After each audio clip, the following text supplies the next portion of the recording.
So welcome, everybody. It's great to see you. This is my favorite week of the quarter because I get to see everyone. I am in touch with many of you, but it's just lovely to see you together. And I'm always happy that you all get to know each other. So for anybody who doesn't know, I'm Mary Fridley. I have the great honor of being the coordinator of the Reimagining Dementia Coalition. Our technical VJ person today is Sion Lockwood. So if you run into any issues with your... And let's go on mute. Sorry. No, it's okay. It's just,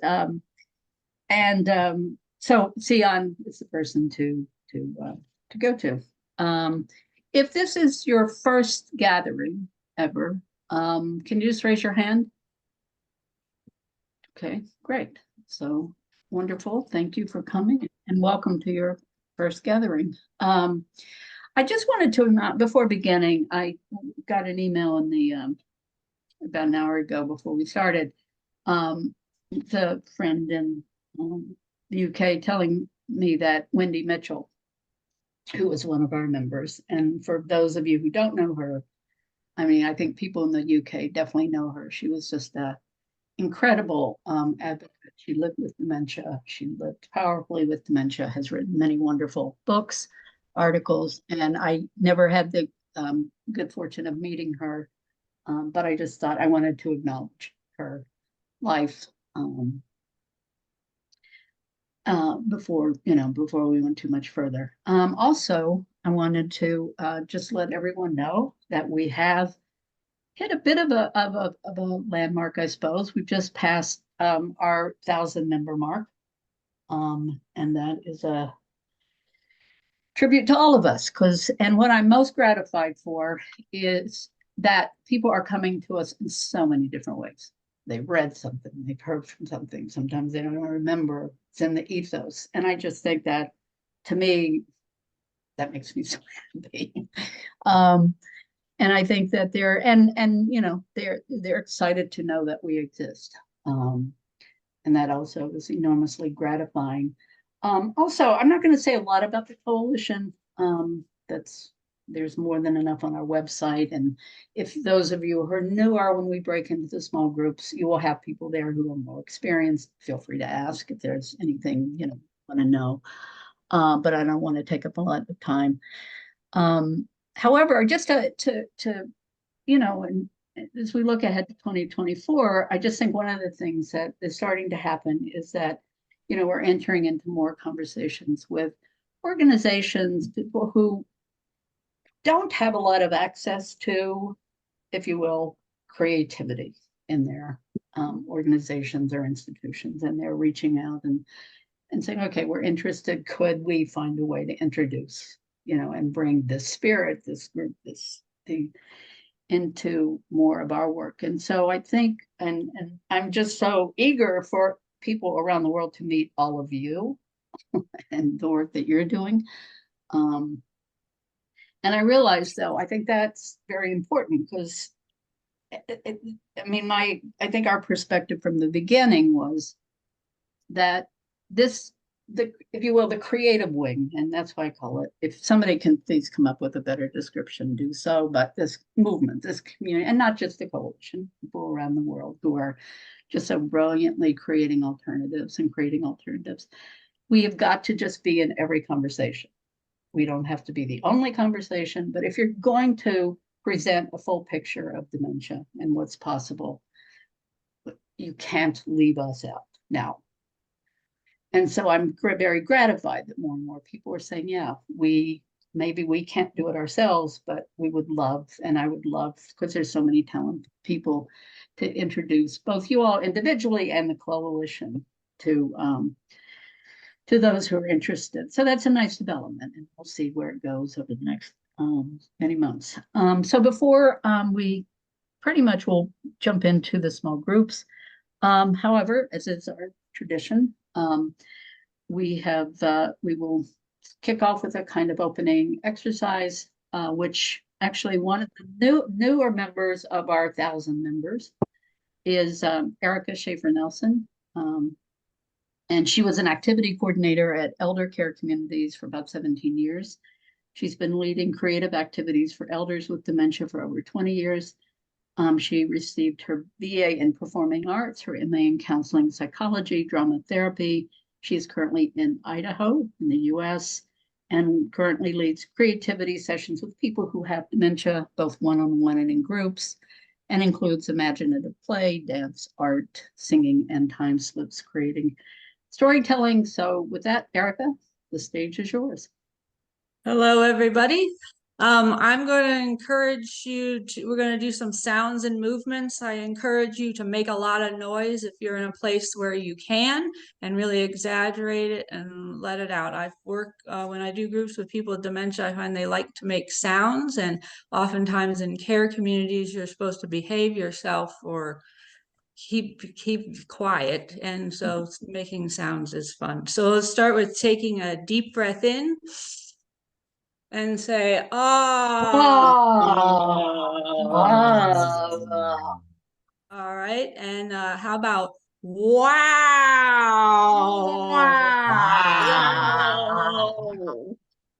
And say, no, I'm not going to do it. No, I'm not gonna do it. Do it. And say, yippee.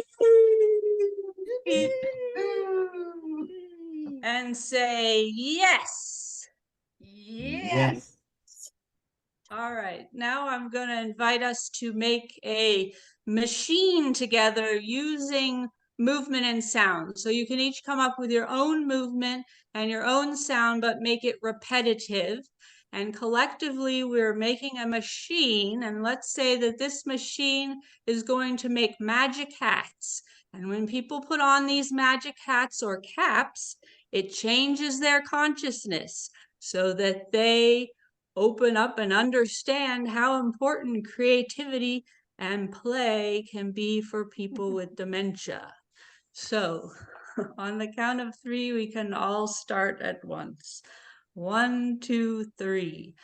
Chippo, chippo, chippo, chippo, chippo, chippo, chippo, chippo, chippo, chippo, chippo, chippo. Okay, great. And take a deep breath in. Oh. All right. Thank you very much. Thank you. Oh, good. Well, we definitely need that machine to get made pretty quickly. Huh? Peter's got a nice hat on. Yes. Oh, let's see. We already produced a magic hat. Oh, one thing to let you know, I will not be here when you come back. Nothing personal. It's just some work things have come up. So I have asked Sherry Dupuy, who's a steering committee member and somebody all of you should be familiar with if you aren't already. When we come back from the small group, she'll take you from there. So we'll be in very, very good hands. And just to briefly say, so I think we've said this a little bit in the emails we sent out, but kind of the framing of today's conversation, and again, framing is a loose word, is kind of a question, why bother? Like, why are we individually, collectively bothering? Not said from a cynical place, but I just think it's an honest look at the world. And kind of, and I think many people in many quarters are asking this, certainly not just in the dementia or aging field. Mm-hmm. And because, one of the members who lives with dementia is a wonderful activist, Myrna Norman, was just sharing with in the steering committee how she's just hearing it more and more, just people around her saying, Bob. So we thought that, well, why not bring that to everyone? Like it would be, because I think it's actually a healthy exercise. I don't see it as a problem or assertion of a problem, but just, yeah, why, like it's good to, and it would be wonderful also to just learn about each other in this regard. So it's not just why you're individually bothering, but also why and how the coalition should keep bothering throughout over the next year. So it's also kind of helps us shape, what we're doing, and just and again, it's just continuing to get to know you all and other members better. So so really that's what we're asking you to just explore in any way you want. As you know, we're not a formal organization. It's not, you could do it through any kind of performance. You could do it through poetry. You could do it through, we don't, that is up to you all in your groups. It's more, let's just explore that, play with it, kind of share, take it someplace together. All I would ask is, given that we can't record these small groups, that somebody in the group take responsibility for kind of managing the group, paying attention to time, just making sure everything's kind of copacetic. And but also somebody be identified as if you will, the reporter. It doesn't have to be massive. It's just to capture some key ideas, words, thoughts, anything. And then Sherry, I guess I would ask if when you all come back, if reporters from how many of our groups we end up creating could just identify themselves. And then you can let me know who they are, Sherry, that because then we'll follow up and get notes and stuff so we can make it public to all the people, everyone who wants a name and make it. So really that's what we're doing. So we're going to, sorry, Peter, go ahead. Just two quick comments, Mary. Thank you. As one of the people in this reimagining space for quite some time, and seeing Pia and Gail and you, there are a lot of movies out at the moment. You know about this, Mary, because I was in New York with you. Yeah. Eternal Mind, Memory, Human Forever, Alive Inside 2 is coming out with a second version. I think it's really important we watch this space because those are mainstream movies that may have a potential impact on our message. And the other thing I would say is, whether it's the Davos Alzheimer's Group or the Alzheimer's Association or the World Dementia Council, the medical juggernaut is proceeding. So, I have always believed in this group, but also believed that we need to see the context in which we're doing our work and make sure we connect outside of our group, as I'm sure we're all doing individually, with some of these larger cultural forces that are at work. So thank you for just allowing me to say that to a large group. I agree. There's some very lovely, actually, I just was part of an Instagram live chat about a very lovely film that one of our members, a filmmaker, made about her mom. It's called Wisdom Gone Wild. So I agree. I think there's some some of it is probably provocative, but I think there's a very interesting cultural conversation, and certainly including the work that Pia and Sherry have done in creating really wonderful arts-based projects, plays, films.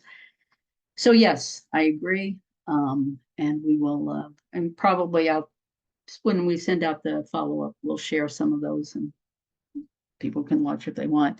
Also, I just, by way of saying, and then we really will go, I realized one of our members, Carmelita Karloff in North Carolina, actually liked the question, why bother so much, that she shared it with all of her colleagues and asked them to respond. And she sent back like a 4-page document of people very seriously, and I'll share it because I was so inspired by it.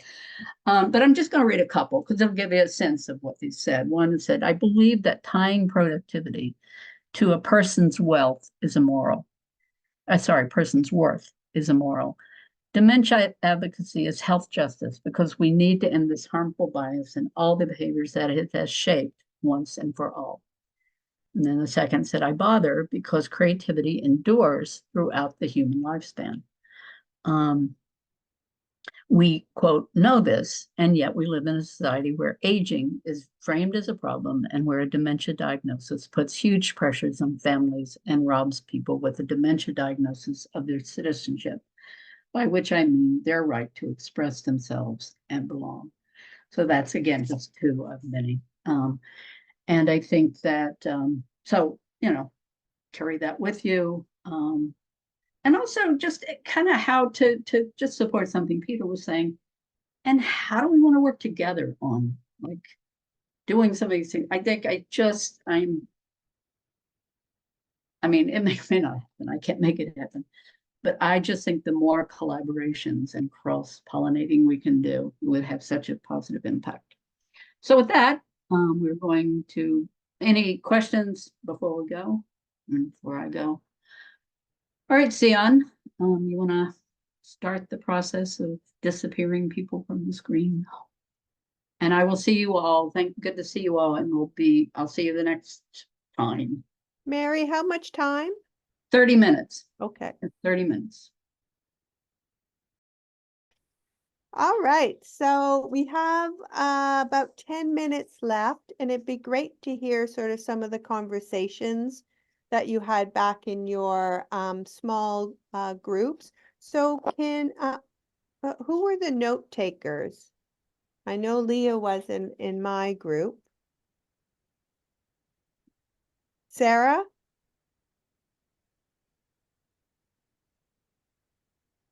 Were there any other note takers?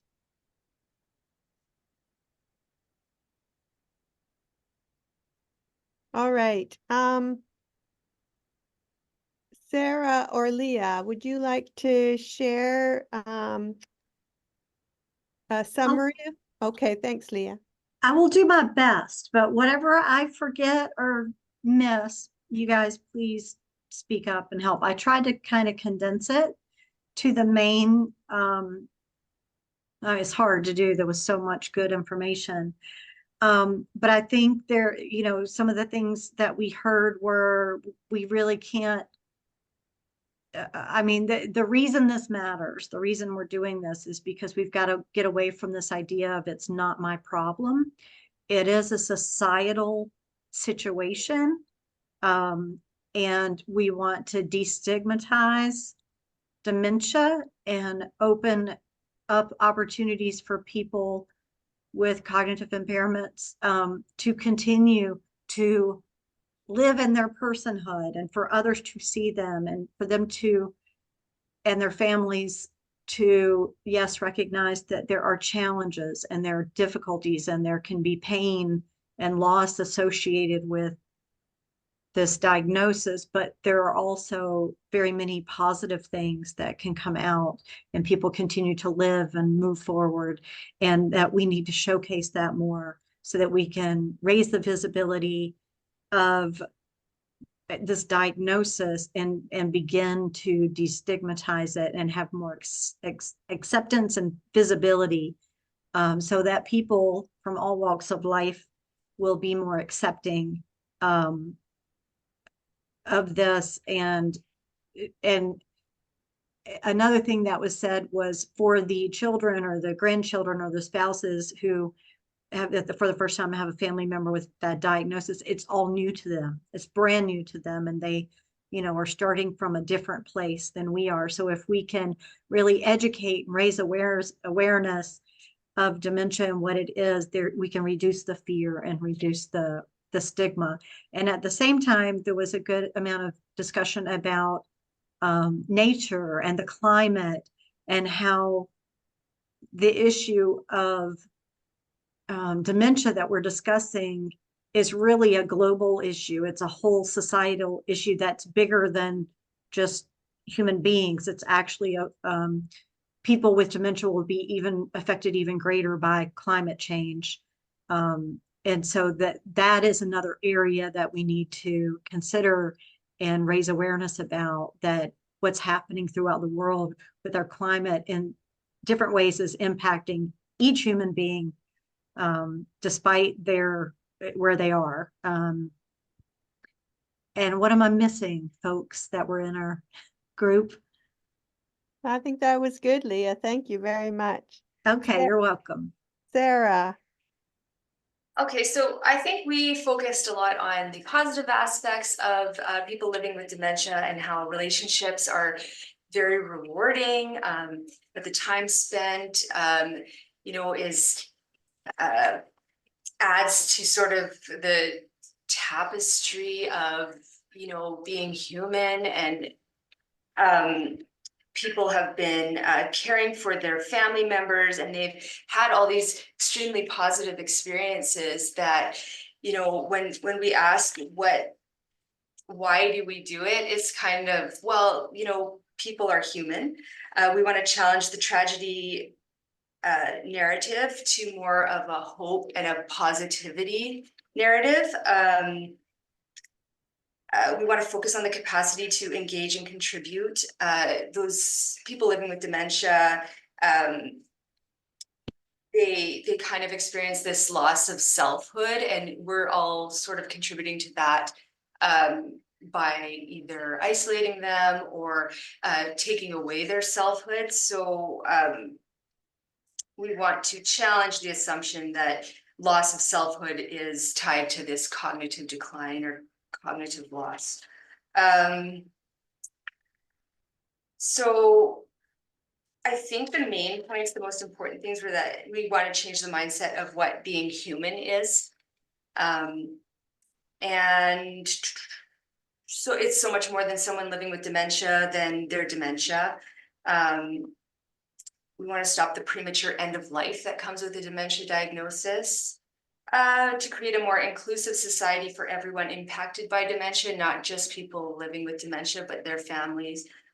And celebrate new dimensions of sense of self. And just to see the gift, the joy, the connection, the presence of what, you know, people with dementia bring to society. Did I miss anything? That was great, Sarah. Thanks. That's great. Thank you. Any other last comments about why bother? Anyone would like to share?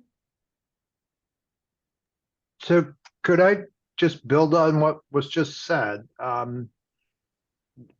This idea that that people with dementia can teach us about our own humanity, I think is really important to emphasize. And I think with that is the humility to recognize that we all, to one degree or another, have cognitive limitations, and in that recognition comes wisdom. And so I appreciate the words that I've heard from the other groups. Thank you. Thank you, Peter. I think maybe in one of our next meetings, we can explore more how we as a coalition can help the rest of the world understand why what we're committed to and why we do what we do should matter to them too. So hopefully we can have those conversations going forward. But Cian, I'm cognizant that we have 2 minutes left, so I think you're going to